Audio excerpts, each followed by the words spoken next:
momento em que introduzimos o conceito de indivíduo como protagonista de sua própria história. Falar sobre o ser humano é necessariamente nos remeter ao protagonismo da vida. Afinal, o que é ser um protagonista? É ser o personagem principal. O que é do bem? Aquele por quem torcemos para vencer no final do filme. Em uma analogia simples, podemos trazer isso para dentro de nós e pensar: quem é o protagonista da nossa vida? Parece simples essa pergunta, mas vivemos, no mais das vezes, a vida inteira sem buscarmos essa resposta. Como consequência, vamos deixando a vida nos levar sem tomarmos posse do nosso próprio destino, permitindo que as circunstâncias de um cotidiano automatizado ao qual nos acostumamos nos torne por inteiro, sem sequer questionarmos. Muitas vezes dizemos ou pensamos: é assim mesmo, não tem outro jeito, e seguimos sobrevivendo, tão somente sobrevivendo. Podemos passar os anos fazendo as mesmas atividades, repetindo os mesmos comportamentos, agindo e reagindo sempre da mesma forma, embora as circunstâncias estejam claramente sinalizadas que elas não são iguais. Entretanto, continuamos a ignorar os chamados e as oportunidades da vida, exatamente pelo fato de não sermos bons observadores. E, acima de tudo, não fomos educados nem para refletir, nem para observar. Olá, parece simples essa pergunta, né? Mas a gente está aqui num contexto de educação planetária. E no contexto de educação planetária não pode faltar a questão humana. E aí, o ser humano está. Nós estamos vivendo nesse planeta. Mas apenas estar não significa, porque fica tipo, deixa a vida me levar, a vida leva eu. Não é bem por aí, né? Isso é bom para samba, para outras coisas, para que nós tenhamos propriedade sobre nós mesmos, possamos escrever a nossa história e ter consciência disso, que é o mais importante, porque a gente vai vivendo sem nos darmos conta de que todos os dias estamos escrevendo uma página do livro da nossa vida. Vivemos. Assim. Só que essa simples pergunta é: quem é protagonista da minha vida? Né? Nos tira, tem que tirar-nos deste lugar do eu sempre fiz assim, sempre deu certo, é assim mesmo, de outro jeito. E nós seguimos sobrevivendo. Sobreviver não é exatamente o propósito da educação planetária. É exatamente fazer o avesso disso. É exatamente nos desacomodar e olhar para nós sob a ótica da condição humana. Nós podemos passar anos fazendo as mesmas atividades, repetindo os mesmos comportamentos, agindo e reagindo sempre da mesma forma, embora as circunstâncias estejam claramente sinalizando: olha, a oportunidade passando aqui, olha, você pode ir por ali.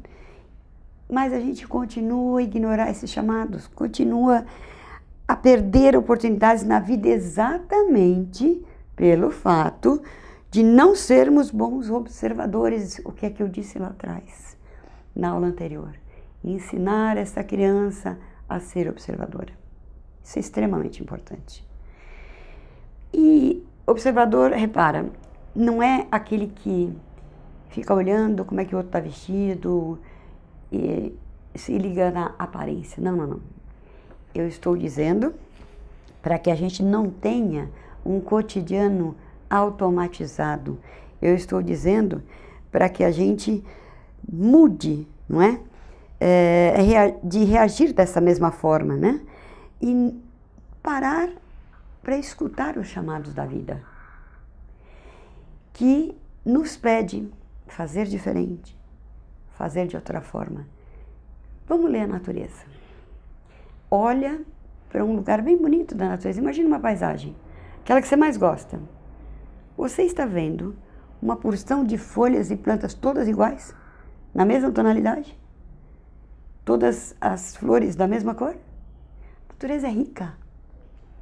Ela nos fornece um universo de tonalidades, de experiências e de modos de crescer e ser. Cada plantinha é de um jeito, tem umas que você não pode regar muito, tem outras que têm uma raiz funda, né? Estas, numa comparação interessante, são mais rígidas, né? E não é bom para o ser humano ser rígido, é bom ser flexível, né? Não rígido como o carvalho, sim forte como ele, mas sim flexível como o bambu, para se adaptar às circunstâncias. Então, o que a gente percebe? Nós não fomos educados nem para pensar reflexivamente, nem para observar. E eu me recordo que, eu agora vou fazer esse parênteses, que no final de uma palestra de formação continuada para educadores, eu abri para as observações, perguntas, enfim, o pessoal se colocasse. E aí eu tinha acabado de falar este assunto, não é? Mudança de paradigma, sair da zona de conforto, né? A professora levanta e fala assim, olha, professora, eu tenho o maior orgulho. Há 24 anos eu sou professora do Maternal 2. Eu hoje dou aula para os netos dos meus primeiros alunos. Bom, não é necessário dizer que eu não consegui conscientemente continuar ouvindo, porque o meu processador estancou naquela fala. Eu tinha exatamente acabado de falar sobre mudanças. De nos mantermos constantemente atualizados, que é o que nós precisamos. De buscar desafios para justamente sairmos dessa zona de conforto. E aquela professora inicia o seu pretenso questionamento com essa fala. Surpreendente, né? Tem vários exemplos que ocorrem ao longo da vida. Eu gosto de falar da prática, né? Porque, como estamos falando de igual para igual, educadores que somos, né? Vocês e nós vivemos muitas situações, né? Junto aos nossos alunos, junto com outros professores em equipe, enfim.